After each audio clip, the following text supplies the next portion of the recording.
திருமணம் செய்து கொள்வதாக கூறி தனி குடித்தனம் நடத்தியதுடன் பெண்ணிடமிருந்து நகை மற்றும் பணத்தை ஏமாற்றி மோசடி செய்து விட்டதாக பிரபல நடிகர் காதல் சுகுமார் மீது போலீசார் வழக்கு பதிந்துள்ளனர்.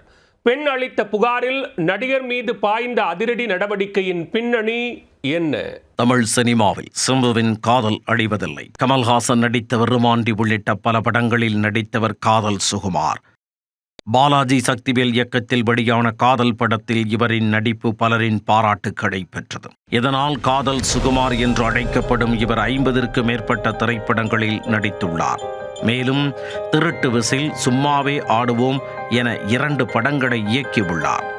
இதனிடையே தன்னை திருமணம் செய்து கொள்வதாக கூறி தன்னிடம் இருந்து நகை மற்றும் பணத்தை ஏமாற்றி மோசடி செய்துவிட்டதாக நடிகர் சுகுமார் மீது கடந்த ஜனவரி மாதம் பெண் ஒருவர் பரபரப்பு புகார் அளித்தார். சென்னையைச் சேர்ந்த அந்த பெண் சில படங்களில் துணை நடிகையாக நடித்துள்ளார். திருமணமாகி குழந்தையுடன் வசித்து வரும் அவர் கணவரை பிரிந்த நிலையில் கடந்த 3 ஆண்டுகளாக சுகுமாருடன் அவருக்கு பழக்கம் இருந்ததாக கூறியுள்ளது.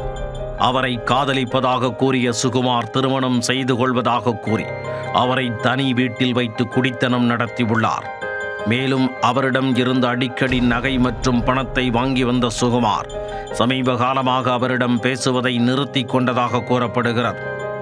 இதுகுறித்து அந்த பெண் விசாரித்த போது சுகுமாருக்கு ஏற்கனவே திருமணமாகிவிட்டது தெரிய வந்துள்ளது. ஆனால் திருமணமானதை மறைத்து தன்னை ஏமாற்றி மோசடி செய்துவிட்டதாக அந்த பெண் பகீர் புகார் அளித்துள்ளார். முன்னதாக காவல் நிலையத்தில் புகார் அளித்த போது பணத்தை திரும்பத் தருவதாக ஒப்புக்கொண்ட சுகுமார் பெண்ணிற்கு கொடுத்த வங்கி காசோலையும் பவுன்ஸ் ஆகியதாக தெரிகிறார். இதனிடையே சுகுமார் மீது உரிய நடவடிக்கை எடுக்க வேண்டும் என பெண் அளித்த புகாரில் தற்போது அவர் மீது மாம்பலம் மகளிர் காவல் நிலையத்தினர் 3 பிரிவுகளின் கீழ் வழக்கு பதிவு செய்து விசாரணையை தொடங்கியுள்ளனர். திருமணம் செய்து கொள்வதாக கூறி பெண்ணிடம் தனி குடித்தனம் நடத்தியதுடன் நகை மற்றும் பணத்தை ஏமாற்றி மோசடி செய்துவிட்டதாக காதல் சுகுமார் மீது வழக்கு பதிந்த சம்பவம் திரைத்துறையினர் மத்தியில் சலசலப்பை ஏற்படுத்தியுள்ளது.